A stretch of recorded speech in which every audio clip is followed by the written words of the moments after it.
যমুনা সেতুর টোল আদায়ে সর্বনিম্ন দরদাতাকে কাজ না দিয়ে একটি বিদেশি কোম্পানিকে দেয়া হয়েছে। এতে সরকারের ক্ষতি ২০ কোটি টাকার বেশি।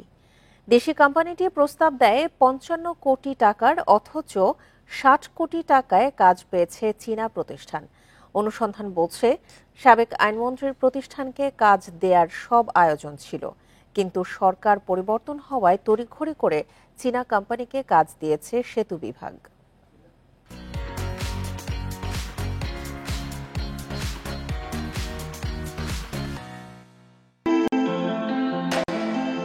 ১৯৯৮ সালে যমুনা সেতু উদ্বোধনের পর থেকে টোল আদায় করেছে ৪টি প্রতিষ্ঠান।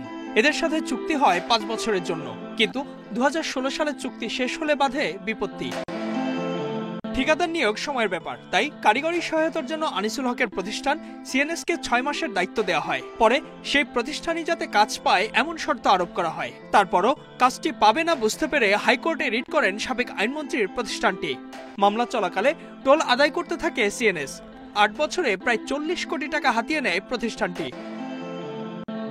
২০২২ সালে রিট নিষ্পত্তি হলে আবারও দরপত্র আহ্বান করে সেতু কর্তৃপক্ষ। ৫০টি কোম্পানি টেন্ডার জমা দিলেও বাছাইয়ে রাখা হয় ৩টিকে। এর মধ্যে সিএনএসও ছিল।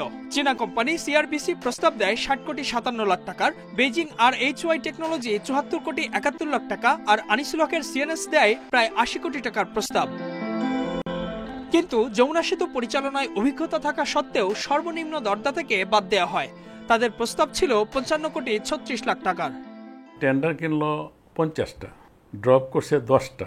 ওপেনিংয়ের সময় 2টা কোম্পানি আনিসমানি দেয়নি। তা 8টা টিকার মধ্যে এখন সবজি তো খুলছে, এদের কাছে না, সব এরা নিজেরাই খুলছে। খুললে দেখছে যে আমি লোয়েস্ট। আমার এটা রাস্তা করে সরাই দেখাইলো, আমরা সিরিয়ালি 4টা খুললাম। গভর্নমেন্ট টপল ডাউন হয়ে গেল, পরে তাড়াতাড়ি করে চাইনিজ কোম্পানির লোয়েস্ট বানায় সিএনএসরে দেওয়ার চেষ্টা ছিল। গত ১ সেপ্টেম্বর থেকে যমুনা সেতুতে টোল আদায় শুরু করেছে চীনা কোম্পানি। তবে সর্বনিম্ন দরদাতাকে কাজ না দেয়ায় ৫ বছরে সরকারের ক্ষতি ২০ কোটি টাকা। সেতু বিভাগের অসাধু কর্মকর্তাদের যোগসাজশে কয়েকটি কোম্পানি সব কাজ দখলে রেখেছিল বলে অভিযোগ বঞ্চিতদের, যদিও তা অস্বীকার করেছেন প্রধান প্রকৌশলী। আমরা টেকনিক্যাল প্রপোজালগুলো ইভ্যালুয়েশন করি। টেকনিক্যাল প্রপোজালে ইভ্যালুয়েশনে যারা রেসপন্সিভ হয় শুধুমাত্র তাদের আর্থিক প্রস্তাব খোলা হয়। এই আর্থিক প্রস্তাবের মধ্যে যে লোয়েস্ট হয় তাকে কাজ দেওয়া হয়। টেকনিক্যাল পার্টে ওরা কি করে, মন মতো 4টি টেন্ডারে খুলে। টেকনিক্যালি তো আমরা হাই পয়েন্ট, কিন্তু ইউরোপিয়ান কোম্পানি আমাদের জয়েন্ট ভেঞ্চার, তখন তারা বলে কি যে হ্যাঁ আপনাদের তো এটা নাই ওটা নাই, মানে আমতা করে কোনো উত্তর দিতে পারে না, সঠিক উত্তর দিতে পারে না, কারণ আমরা সব কিছুই তো দিছি।